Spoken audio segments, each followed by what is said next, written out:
উত্তর দিতে হবে যে আওয়ামী লীগের নেতাকর্মী, ছাত্রলীগের নেতাকর্মী, যুবলীগের নেতাকর্মীদেরকে বের হওয়ার জন্য কে বাধা দিয়েছিল? এক সম্রাট ভাই, নিখিল ভাই, নাসিম ভাই, নানক ভাই এনাফ ছিল ঢাকা শহরের জন্য, এনাফ।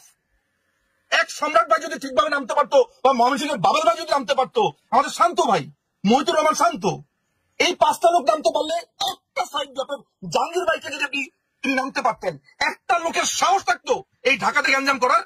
এই বাবেল ভাই, জাহাঙ্গীর ভাই, নানক ভাই, নাসিম ভাই, তারপরে হচ্ছে নিখিল ভাই, তারপরে এদেরকে কে আটকালো?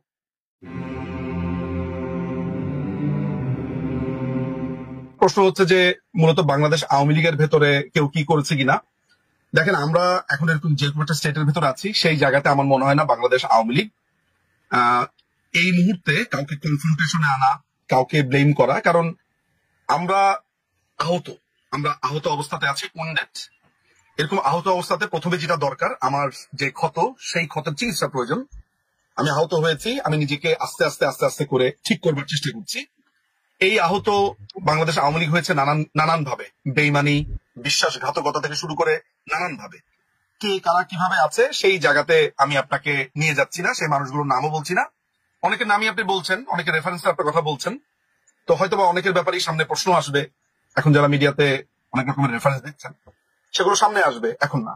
আমি আপনাকে কয়েকটা ডট মেলাতে বলি, একটু ঠান্ডা মাথাতে আজকের এই কথাগুলো একটু শুনবেন, এটা গুরুত্বপূর্ণ। প্রথম কথা হচ্ছে, 2018 সালে যেই কোটার সমস্যাটা শেষ হয়ে গেছে, এটা 2021 সালে যেই ছেলেটি রিড করলো, সেই ছেলেটি কি? ওহিদুল ইসলাম তুষার।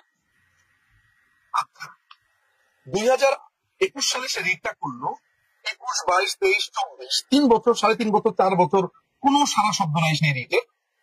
23শে জুন যখন ওয়াকার, জঙ্গি সর্দার ওয়াকার যখন সেনাবাহিনী প্রধান হলো, তার পরের দিন রায়টা দিতে হলো কেন? যে রায় দিল জাস্টিস আপনার খিজির হায়াত খান এবং কামরুল কাদের, তারা কারা? তারা কি সাম্প্রতিক সময় আমেরিকাতে গেছিল, বা আমেরিকান কোন প্রোগ্রামে তারা অ্যাটেন্ড করেছিল? তাহলে কয়টা ক্যারেক্টারের কথা বললাম? ওহিদুল ইসলাম তুষার, সে রিড করেছে। কেন করেছে রিডটা? সে জানে যে সরকার নিজে পরিপত্র জারি করেছে। সরকারের একটা পলিসিকে চ্যালেঞ্জ করতে পারে কারা? 1 নাম্বার। 2 নাম্বার হচ্ছে বিচারপতি কারা, যারা রায় দিয়েছে। 2 নাম্বার। 3 নাম্বার, ওয়াকার সাহেব যখন সেনা প্রধান হন, তখন অনেকেই বলে যে মাননীয় প্রধানমন্ত্রী করেছেন, মাননীয় প্রধানমন্ত্রী, মানে সমস্ত দোষ এই মানুষটার উপরে। মানে মনে হয় যে রাষ্ট্র কাঠামো হচ্ছে উনার কথাতে, মানে উনাকে এক নাম বানিয়ে দেওয়া হচ্ছে, অথচ মাননীয় প্রধানমন্ত্রী কিন্তু একটা নিয়মের মধ্যে করে। কেউ কোনো যদি মানে মাননীয় প্রধানমন্ত্রীর কাছে কি কেউ যদি বলে যে এরকম আমি শুনেছি জমি জমার সমস্যা নিয়ে গেছে, মাননীয় প্রধানমন্ত্রী নিজে বলেছে যে এটা তো আইনি ব্যাপার। আরে এটা যদি আইনি ব্যাপার উনি এটা মনেই না করতেন, তাহলে উনার জন্য তো 3 সেকেন্ডের ব্যাপার ছিল বিচারপতিদেরকে ফোন করে বলা, এই রায় দিয়ে দাও। উনি কি বলেছেন? তাহলে কি কেউ কি নিজের পায়ে নিজে কুড়াল মারবে বা নিজেকে নিজে বিপদে ফেলবে? মানে সেলফ ইনক্রিমিনেট করবে নাকি কেউ? বাংলাদেশের মানুষের যে ভাবনার স্তর, এটা ভয়াবহ, যে প্রধানমন্ত্রী সবকিছু করতে পারবে, কিন্তু প্রধানমন্ত্রী যে সবকিছু করতে চান না আইনের বাইরে গিয়ে, এটা কেউ বিশ্বাস করতে চায় না। তার মানে ব্যাপারটা দাঁড়াচ্ছে উনি এটা আদালতের উপরে ছেড়ে দিয়েছেন।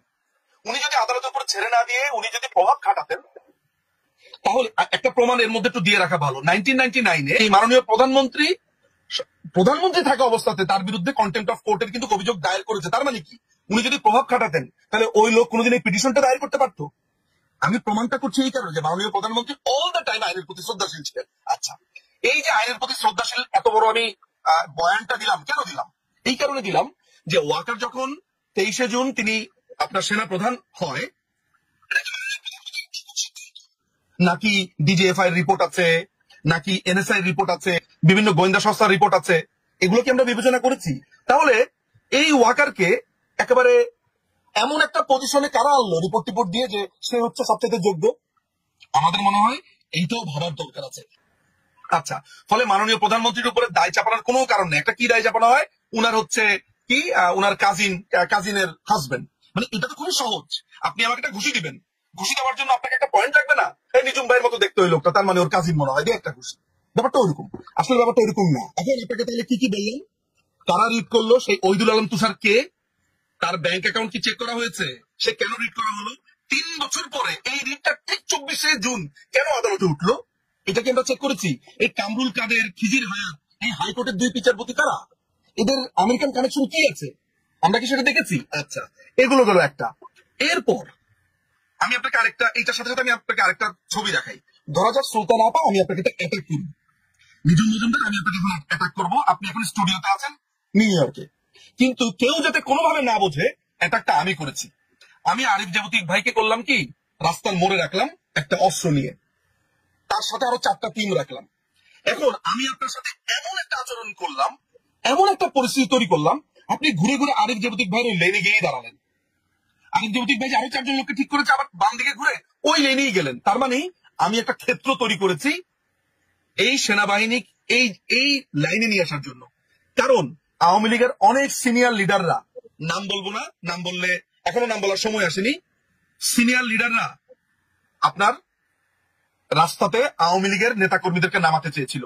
কেন? সমাবেশের জন্য, মিছিলের জন্য। কারা এইখানে বাধা দিয়েছিল? আমাকে সেই নামগুলো জানতে হবে। আপনাকে এইটাও জানতে হবে যে আমরা সেনাবাহিনীকে কেন, যখন বিএনপি আন্দোলন করলো ইলেকশনের আগে, তখন ওরা যখন একটা সমাবেশের ডাক দেয়, আমরাও তো একটা সমাবেশের ডাক দিই, মানুষজন বললো না যে আমরা বিএনপিকে নকল করি, এই করি। কেন সেই স্ট্র্যাটেজিটা নেওয়া ছিল জানেন? যাতে তারা বসে যেতে না পারে। এটি তো ছিল আমাদের ব্যাপারটা। তাহলে একই স্ট্র্যাটেজি কেন আমরা ওই 5ই আগস্টের আগে নিতে পারলাম না? কারণ 21 তারিখের মধ্যে ওই বৈষম্য বিরোধী ওরা নিশ্চিত হয়ে গিয়েছিল যে দে ফেইলড। এই 21 থেকে 30 তারিখ পর্যন্ত কি হয়েছিল? এই সময়টাতে ঠিক কোন কোন লোক, দরবেশ বলেন আর ফকির সন্ন্যাসী বলেন, কারা আমাদেরকে নামতে দিল না রাস্তায়? কাদের পরে দাড়ি কেটে ফেলতে হলো? কারা আমেরিকান এমবিসিতে 5 তারিখের পর পর আশ্রয় নিল? আমেরিকান এমবিসি কাদেরকে ধরে আবার ডিজিএফআই এর কাছে দিল? ডিজিএফআই আবার কাদেরকে ট্রলারে উঠিয়ে দিল? সব নাম আসবে, সবকিছু আসবে, আমরা সব জানি। আমাদের সব জানা হয়েছে খন্দকার মোশতাককে নেত্রীকে মেরে ফেলার কমপ্লিটলি ছক কষা হয়েছিল, কিন্তু আল্লাহ আছেন, আল্লাহর রহমতে বেঁচে গেছেন। নিশ্চয়ই তার কোন একটা ইশারা আছে, তার খেলা আছে। তা না হলে উনাকে হত্যার ছকে, 2 বোনকে হত্যার ছকে বেঁচে যাবেন কেন? আচ্ছা, সেই প্রসঙ্গে এই যে আমি আপনাদেরকে পুরো স্টোরিটা এখন বললাম, স্টোরিটা মাথায় রাখবেন। তার মানে পুরো জিনিসটা হচ্ছে একদম লাইন। ইলেকশনের পর পর আপনি কি কখনো শুনেছেন? আমি শুনেছি, আরে 8 মাসের ভিতরেই সরকার শেষ, 7 মাসের ভিতরেই সরকার শেষ, ওই তারিখের ভিতরেই সরকার শেষ। শুনেন নাই? আমি শুনেছি, আমি নিজে শুনেছি কানে অনেকবার। এই যে বিএনপির ছাত্রী লেভেলের একটা কর্মীও বা জামাতের একটা ছাত্রী লেভেলের কর্মী, মানে একদম সিনিয়র লেভেল না, ছোট বাচ্চা পোলাপান, তারাও বা এই জিনিসটা পৌঁছে গেল কেন? কারণ তারা জানে সেনাপ্রধান কাদের, তারা জানে সেনাপ্রধানকে তারা ক্যাপচার করেছে। কিন্তু আমাদের ডিজিএফআই কি করলো? ডিজিএফআই, আমাদের এনএসআই কি করেছে? কে ছিল এনএসআই চিফ? এসব সমস্ত প্রশ্ন ডিজিএফআই হয়তো ট্রাই করেছে, হ্যাঁ করেছে। আমি মনে করি না যে সবাইকে বলি পাঠা বাড়ানোর প্রয়োজন, কিন্তু ডিজিএফআই এর ভেতরে এমন কোন জুনিয়র লেভেলের কর্মকর্তা ছিল কিনা যারা লিক করেছে নানান ধরনের ঘটনা? ডিজিএফআই তো অনেকগুলো শাখা আছে, 14টার মতো শাখা আছে, পলিটিক্যাল ব্যুরো আছে, তাদের আপনার অ্যান্টি টেরর ব্যুরো আছে। এইসব জায়গাতে কারা বসেছিল? ছোট ছোট পকেট জায়গাগুলোতে লেফটেন্যান্ট কর্নেল, মেজর, ক্যাপ্টেন, কারা কারা ছিল? কার এডিসি কে, কার পিএস কে, কে কে তথ্যগুলো পাচার করতো? এগুলোও মনে হয় আমাদের তদন্ত করতে হবে। ভবিষ্যতে প্রত্যেকেই কাঠগড়াতে দাঁড়াবে। যত দরবেশ সন্ন্যাসী আছে, দরবেশ সন্ন্যাসীর আত্মীয় স্বজন, ভাগ্নে জামাই, এই জামাই, সেই জামাই, সবাইকেই কাঠগড়াতে দাঁড়াতে হবে, উত্তর দিতে হবে যে আওয়ামী লীগের নেতাকর্মী, ছাত্রলীগের নেতাকর্মী, যুবলীগের নেতাকর্মীদেরকে বের হওয়ার জন্য কে বাধা দিয়েছিল? এক সম্রাট ভাই, নিখিল ভাই, নাসিম ভাই, নানক ভাই এনাফ ছিল ঢাকা শহরের জন্য, এনাফ।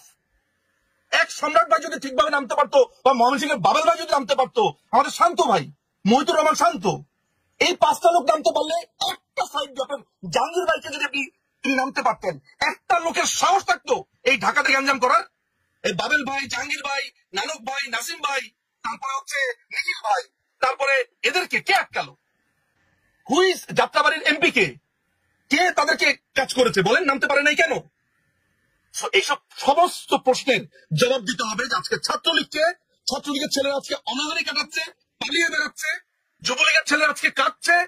সমস্ত কিছু জবাব দিতে হবে যে আমাদের নেতাকর্মীদেরকে এই অবস্থাতে কারা আনলো, কারা ছাত্রলীগের ছেলেপেলেদের কাছে বললো যে এরা সন্ত্রাসী, এই করলো, অথচ ছাত্রলীগের আগে সবার আগে অ্যাটাক হয়েছে। সুতরাং প্রত্যেকটা জবাব আমরা আওয়ামী লীগের সমর্থকরা চাইবো।